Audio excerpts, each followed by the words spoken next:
Faut-il investir sur Shell? C'est ce qu'on va voir ensemble dans cette vidéo. Pensez à vous abonner à la chaîne et à activer la cloche si ce n'est pas déjà fait. On commence tout de suite avec le cours de cet acteur intégré du pétrole et du gaz.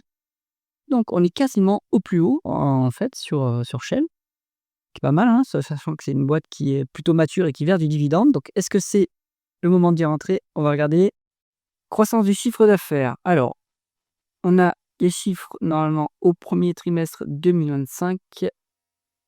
Alors, c'est bien le cas. Bon, on est en décroissance. En médiane, c'est -7% de croissance. Sur le 12 derniers mois glissants, c'est -7% de croissance. Bon, après, il faut faire la part des choses entre décroissance en volume et décroissance en prix. Et en fait, Shell subit évidemment la variation des prix des hydrocarbures. Ce qu'il faut regarder, c'est plutôt la variation du chiffre d'affaires en volume. Ça, il faut aller chercher dans les publications du groupe, hein, puisqu'on n'a pas d'informations ici dans l'agrégateur. Bon, tout ce qu'on voit ici, c'est que c'est très volatile. Pas d'acquisition à signaler. En fait, je pense qu'il y a des acquisitions. Malheureusement, l'info n'est pas disponible sur l'agrégateur. Bon, c'est un mix de croissance organique et d'acquisition. Les taux de marge, bon, c'est volatile comme on subit les prix, mais en fait, ce qui est intéressant, c'est que le taux de marge est en augmentation depuis 10 ans. C'est exactement ce qu'on veut voir sur une boîte qui gagne des parts de marché. Donc Shell se débrouille pas mal sur ce front.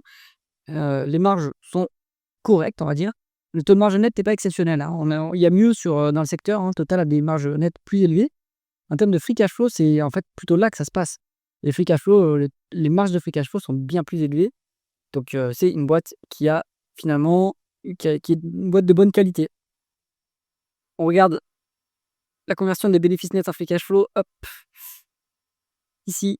Donc, on génère beaucoup plus de cash que de free cash flow que de bénéfices nets, mais ça, on s'y attendait un petit peu, hein, c'est un marché qui est très mature. Donc, on n'a plus besoin de réinjecter massivement des cash flows dans l'activité pour la développer. Ça nous permet de générer des montagnes de free cash flow. Si on regarde la variation du le BFR en lui-même, il est positif, ça c'est pas extraordinaire.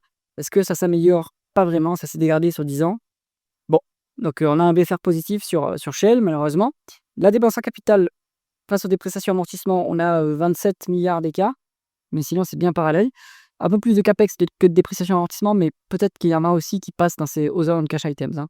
Donc, il faut aller voir plus en détail ce qui se passe dans le tableau de flux de trésorerie.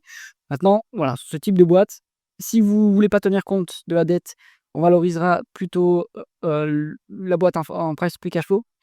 Si on veut tenir compte de la dette, s'il y en a, on utilisera plutôt la valeur entreprise sur EBITDA. D'abord, on va aller faire un tour du côté de la rentabilité opérationnelle. Elle est pas extraordinaire, mais elle est correcte, on va dire 7,3% de rendement des capitaux investis, c'est pas si mal. La médiane à 5,3%. On se maintient bien, hein. On a monté pendant la période inflationniste, on a gagné énormément d'argent sur Shell. Bon, depuis, ça a quand même baissé, mais ça se stabilise autour des 7% et ça revient pas vers la médiane. Donc ça, c'est plutôt pas mal. On a eu des périodes bon, ici, après, c'est une période exceptionnelle, hein, rentabilité négative, mais aussi au début de la période, Shell était plutôt en difficulté. Bon, là, c'était la période où le pétrole était très bon marché. Du coup, les pétroliers ont souffert. Bon, maintenant, on est sur une rentabilité qui est plutôt correcte, hein. On regarde l'endettement.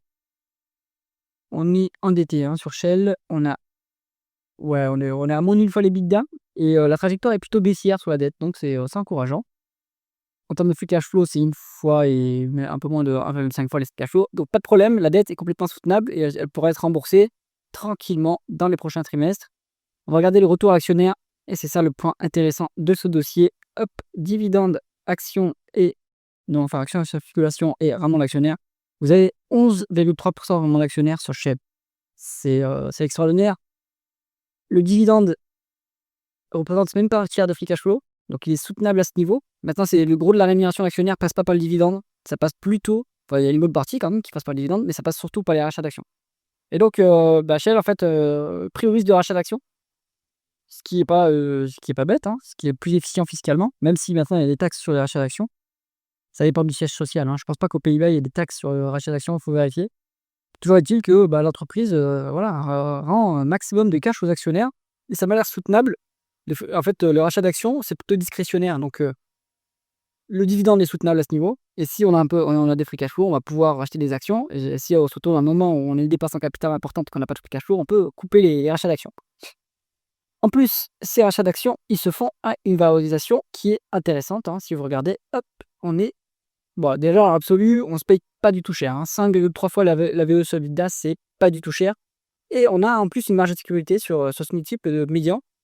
On est, des côtés de 20 on va dire, un peu plus, 20-25 encore sur le multiple, donc il y a une marge de sécurité. Est-ce qu'il y a une décote sur actif tangible? Non, c'est pas le cas. Bon, vous avez une bonne marge de sécurité à ce niveau.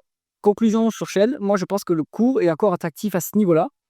Ça peut, venir en complément de Total Energy, hein, ça tient en comparaison. Total Energy un peu plus qualitative, en revanche, et Shell, tient bien la comparaison dans les majors pétrolières. Donc, un petit dossier à mettre en watchlist et à aller creuser plus en détail si vous êtes intéressé par le secteur.